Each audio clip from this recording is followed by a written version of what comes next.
तो दोस्तों स्वागत है आप सभी का हमारे यूट्यूब चैनल में जिसका नाम है जूम फैक्ट्स। तो दोस्तों आज हम जानने वाले हैं what would happen if you fail into a black hole. What is a black hole, black hole का जन्म कैसे होता है, ब्लैक होल के अंदर क्या होता है। तो चलिए दोस्तों सबसे पहले जानते हैं what is a black hole. Black hole space में एक ऐसी जगह होती है जहाँ ग्रेविटी इतनी ज़्यादा होती है कि वहाँ से लाइट यानी रोशनी भी बाहर नहीं निकल सकती, इसीलिए ब्लैक होल हमें काला दिखाई देता है।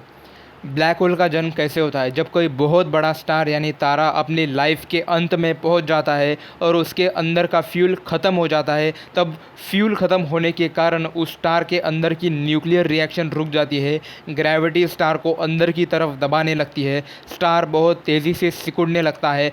अंत में उस तारे का भारी वज़न होने के कारण वह ब्लैक होल में बदल जाता है और इसी तरह एक ब्लैक होल का निर्माण होता है। ब्लैक होल के अंदर क्या होता है?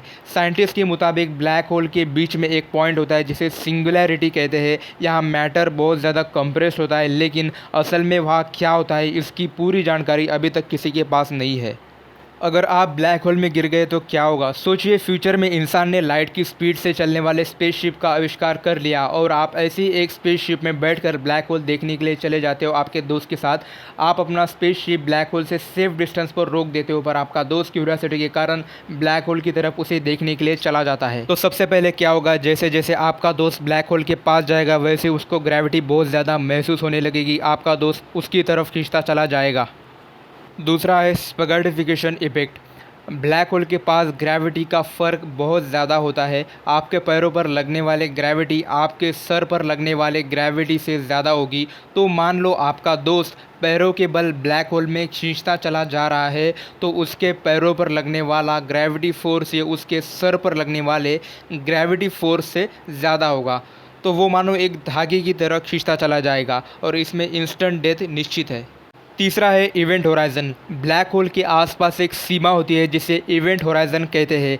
एक बार इसे पार करने के बाद वापस आना इम्पॉसिबल है। तो मान लो किसी चमत्कार की वजह से आपका दोस्त इवेंट होराइज़न के अंदर दाखिल हो गया, तो फिर अंदर उसे क्या दिखाई देगा?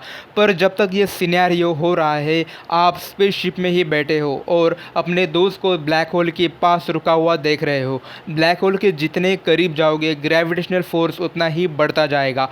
ग्रेविटेशनल फोर्स ज़्यादा होने के कारण टाइम बेंड होगा और स्लो भी होगा। तो आपका दोस्त अपनी घड़ी को नॉर्मल चलता हुआ देखेगा, लेकिन बाहर की दुनिया का समय बहुत तेज़ी से गुजर रहा होता है। इसी इफ़ेक्ट को टाइम डायलेशन कहते हैं। और अब वही सवाल जो हमने शुरुआत में किया था कि ब्लैक होल में गिर गए तो क्या होगा, उसके अंदर क्या है? सच ये है कि ब्लैक होल के अंदर क्या होता है इसकी पूरी जानकारी साइंटिस्ट के पास अभी भी नहीं है। फिज़िक्स के सारे नियम वहाँ पर काम नहीं करते। तो अगर कोई इंसान ब्लैक होल में गिर जाए तो उसके बचने की संभावना लगभग ज़ीरो होती है। लेकिन ब्लैक होल के अंदर असल में क्या होता है ये आज भी यूनिवर्स के सबसे बड़े रहस्यों में से एक है। Thank you.